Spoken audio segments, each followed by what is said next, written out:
بسم اللہ الرحمن الرحیم۔ السلام علیکم ورحمۃ اللہ وبرکاتہ۔ مسلمان کی غیبت سے نفرت کیجیے۔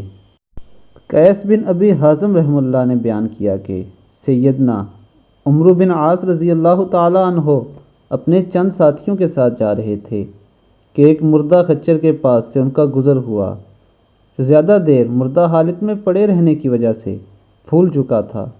تو سیدنا عمرو بن عاص رضی اللہ تعالیٰ عنہ نے فرمایا کہ اللہ کی قسم تم میں سے کوئی یہ کھائے یہاں تک کہ اپنا پیٹ بھر لے، یہ اس سے بہتر ہے کہ وہ مسلمان کا گوشت کھائے یعنی غیبت کرے۔ دوستو، غیبت کرنا اتنا بڑا گناہ ہے کہ آپ اگر کسی مردہ جانور کا گوشت کھا لیں تو وہ اس سے زیادہ بہتر ہے۔ اس لیے دوستو، غیبت سے بچیے۔